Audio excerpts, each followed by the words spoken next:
Welcome to Entry Point Virtual Church. We're delighted that you have joined us today.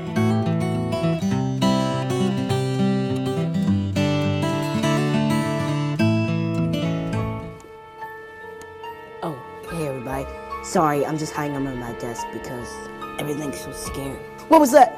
I mean, seriously, the world is so scary right now. There's a lot to be afraid of. I'm afraid of spiders, ghosts, clowns, ghost clowns. Okay, I'll tell you what. Today's episode, it's about fear. Oh, what was that? Let's put the lights on. Hey, no more hiding, but I gotta tell you something. There's a ton to be afraid of. I mean, have you been paying attention? There's the future of our country, the future of humanity, toilets that flush all by themselves. Toilets should not know things.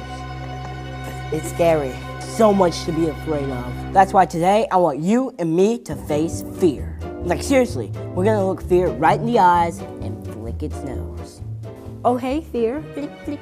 You know, just make fear real annoyed. Flick, flick, got your nose. No matter who you are watching this right now, the odds are you're afraid of something.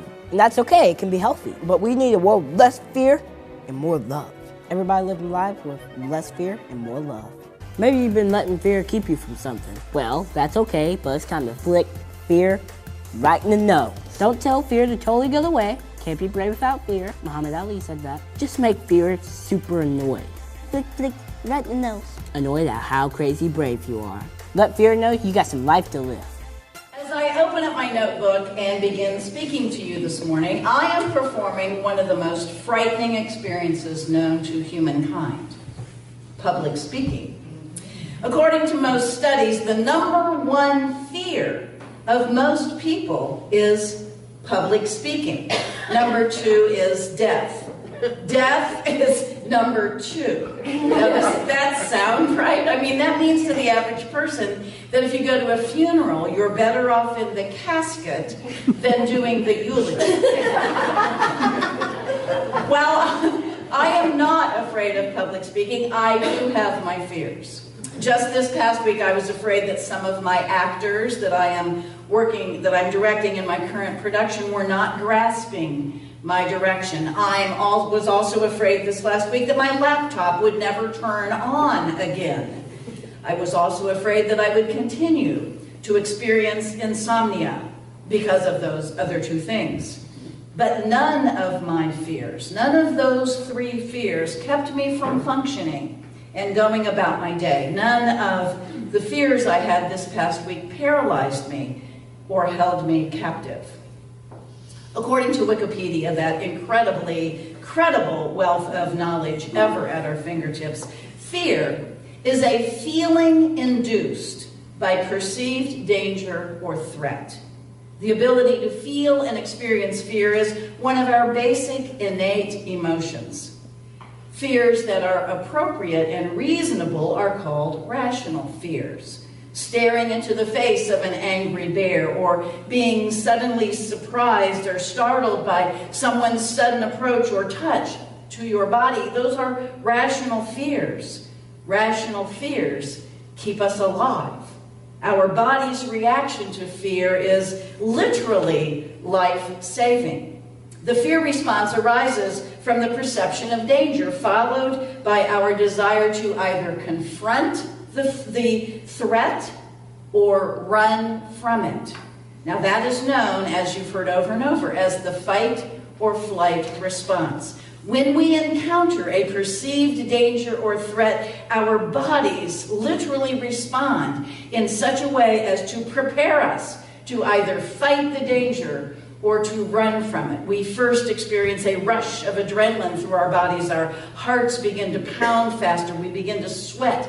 We begin to breathe more rapidly. Increased muscle tension leads to a feeling that our hair is standing on end, and we experience goosebumps. We get butterflies in our stomach. All of these reactions are inborn reactions to danger. I would also call this a very fine description of stage fright. So when an average person is asked to stand up and speak in a public forum, the butterflies, the sweating, the breathiness, the fast speech is understandable now. The frightened speaker is experiencing the normal fight or flight response to the perceived danger of standing in front of a large group of people and bearing his or her soul. And if the speaker could just excuse herself from the podium for a moment and run away for a quick jog and then return, she would be better able to continue. In the running away, the natural physical response is dignified and acted upon. The body then burns some of the adrenaline, causing the rest of the symptoms to begin to subside. That's why when you're frightened, you get jumpy. You want to move your body. Some people literally run away a short distance when they've been frightened. Some people respond with big body movements, or they're jumping, or they scream, they clap, they laugh loudly, they move their bodies in unusually large gestures. Fears that are inappropriate and unreasonable are called irrational fears. We also call those phobias.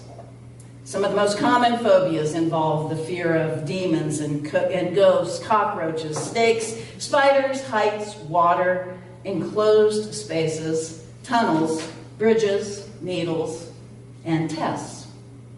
When people encounter the trigger for their phobia, looking out the window of a tall building for those who have a fear of heights, riding in an elevator for those who are fearful of enclosed spaces, or being handed a test in a classroom, the very same fight or flight responses begin to occur in their body. Their hearts race, they sweat, they feel like they can't breathe, they feel like they need to run away. I have long had claustrophobia. I have an unabashed fear of enclosed spaces. I think it probably all started the day my brother locked me in the hall closet when I was about 6 years old. Not sure, but I think so.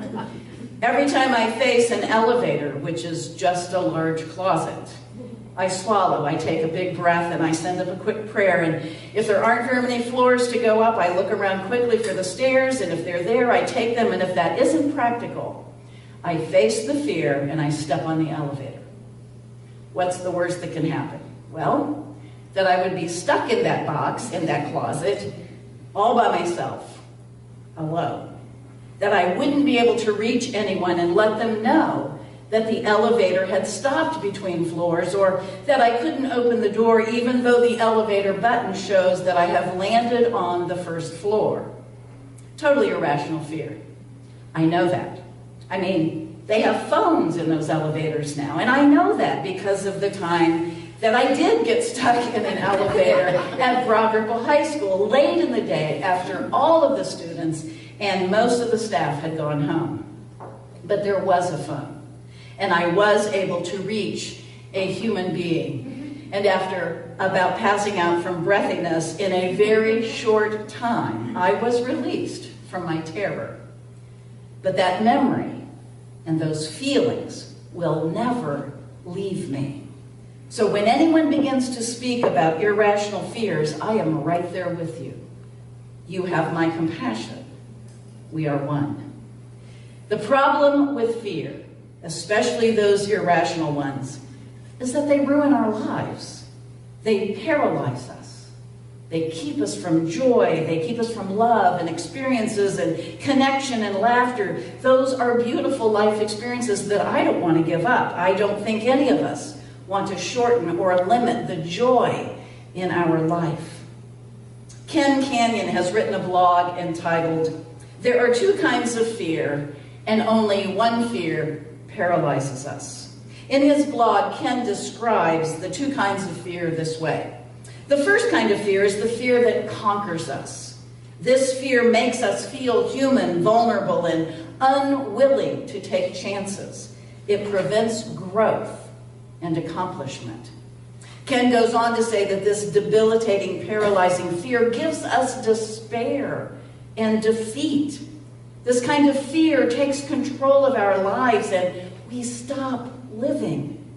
If I decided to stay home because of my claustrophobia, because I don't ever want to have to ride another elevator or get on an airplane, because an airplane is just another box to be trapped in, I would be allowing my irrational fear to paralyze me. and then it would control my life. The second kind of fear is actually a productive fear. It's the kind of fear that people experience before doing something new or exciting, right on the verge of going down that hill, right on the verge of that new experience. Ken Canyon describes productive fear this way. This fear can enhance any experience, provide clarity and exhilaration. This kind of fear can be a powerful motivator. Ken then suggests that we spend some time thinking about our fears.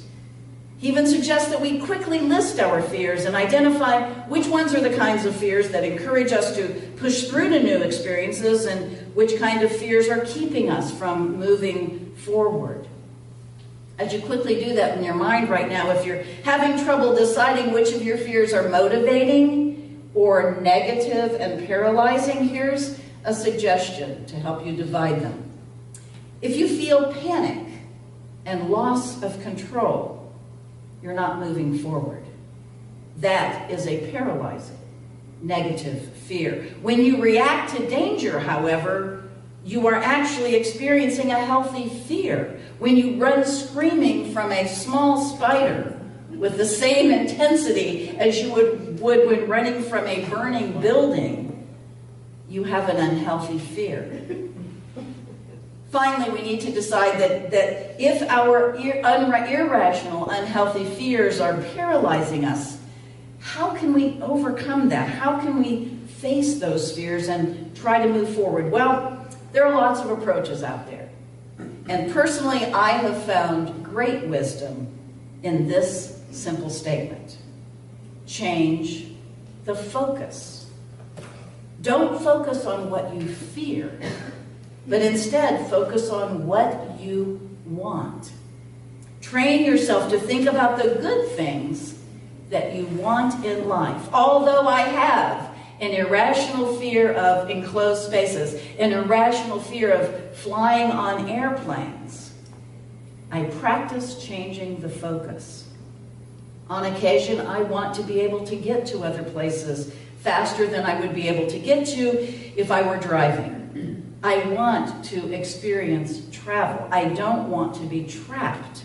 My desire for the good things in life have caused me to repeatedly face and overcome my fear of flying. So I make airplane reservations. I breathe heavily, but I fly. What do we fear that has stripped the joy from our lives? What fear is paralyzing us and halting our growth? Let's try shifting the focus from our fear, what we are afraid of, to what we want, what that fear is keeping us from. And then we might be able to slowly make changes that allow us to move forward. My prayer for each of us this morning is that we will find the strength and the courage to face the fears that have halted our growth and kept us from the good things in life. Amen. I'm not scared of anything. You're a tough guy, aren't you? I'm strong. Okay. Extra strong. What are you scared of most? My door will open by itself.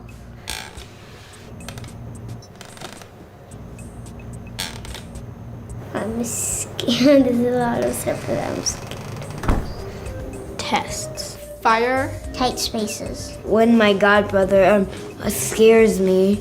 Being by myself alone. In the dark. The dark. I'm scared of the dark too. Things that are in the dark. Why? What are you afraid might be in there? Frogs. Alligators. Sharks. Elephants. Dogs. Anacondas. Poisonous venomous snakes. Bugs. A bee. Spiders. Spiders. Any spider. Big ones or little ones? Probably really, really big Black widows. tarantulas. I hate them all. Do you know what the name for that is? Arachnophobia. I'm scared of lions. Tigers. Bears. And dog farts. Are you still scared of the dark? No. Because I'm 6 years old. When I was 4 years old, I run away from it. But now, I don't. Bloody Mary. Sharp teeth. Blood. When someone tries to bite me. Has someone ever tried to bite you before? No, but someone kissed me at school before. Oh, how was that? Kind of lovey. Nice. Creepy bananas. Nightmares. Vampires. Monsters. Monsters aren't real. How could I be scared of fake stuff? Monster. Killer clowns. Clowns. Ghosts. Ghosts. Oh my gosh. People murdering you. Loneliness. Losing what I have. Not having any friends or family. Commitment. That I'll get lost without my parents. Kidnappers. Or having someone break into my house. Batman doesn't get sealed. So, do you not get scared? Wow, I'm impressed. Why don't you share with me? Oh, what's that thing? That camera. Thank you for watching our service today. We hope that you have a wonderful week ahead and that you will join us next Sunday at Connor Prairie.